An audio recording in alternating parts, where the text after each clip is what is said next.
Indigenous rights vote is a reckoning for Australia. On the 14th of October, Australia will vote in a historic referendum that cuts to the core of how it sees itself as a nation. If successful, the proposal, known as the Voice, will recognize Aboriginal and Torres Strait Islander people in the constitution, while creating a body for them to advise governments on the issues affecting their communities. Yes, advocates say it's a modest yet profound change that will allow Indigenous Australians to take a rightful place in their own country, which has often dragged its heels confronting its past. But those campaigning against it describe it as a radical proposal that will permanently divide the country by giving First Nations people greater rights than other Australians, a claim legal experts reject. Australia is unusual among settler nations to have never made a treaty with its Indigenous peoples, says colonial historian Prof. Amanda Nettlebeck. It has also never recognized Aboriginal and Torres Strait Islander people as its first inhabitants in the constitution. They weren't fully counted in the population until 1971 and there are no dedicated seats for them in government.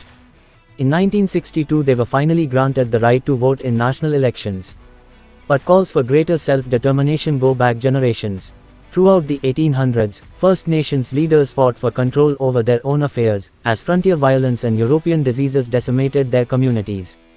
And by the early 20th century, civil rights groups were forming across the country. A petition to King George V calling for a member of parliament of our own blood garnered 1,800 First Nations signatures in the 1930s. William Cooper, a Yorta activist, led the charge, hoping the document would eventually be delivered to the Crown. It never was. Almost 40 years later, an appeal from the Larrakia traditional owners in Darwin calling for treaty negotiations did make it all the way to Buckingham Palace, although it went unanswered. Australia first voted on whether to acknowledge Aboriginal and Torres Strait Islander people in the preamble of the Constitution back in 1999. The reform, which was one of two amendments tied to the referendum over whether to become a republic, failed. Today, a document called the Uluru Statement from the Heart, which the Voice comes from, makes a similar request. Drafted by more than 250 Aboriginal and Torres Strait Islander leaders from across the country, the 2017 document calls for the establishment of a constitutionally enshrined advisory body, as part of a longer process of treaty-making and truth-telling. Australia has seen several Aboriginal and Torres Strait Islander advisory bodies come and go since the 1970s. All were created with the aim of tackling the glaring disparities First Nations communities continue to face in areas of health, wealth, and education.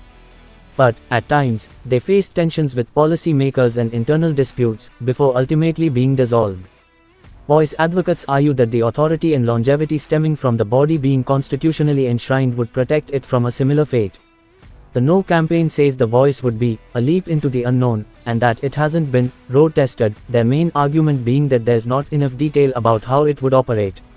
But if the reform passes, it would be up to Parliament to design the Voice, giving lawmakers the power to change it over time.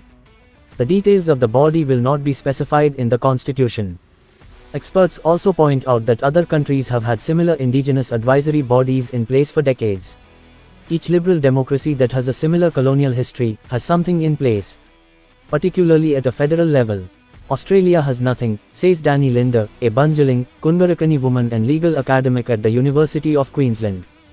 The Sami people, who have inhabited northern Scandinavia for thousands of years, have had their own parliaments in Finland, Norway, and Sweden since the 1980s and 1990s, and their rights are recognized in the constitutions of all three nations.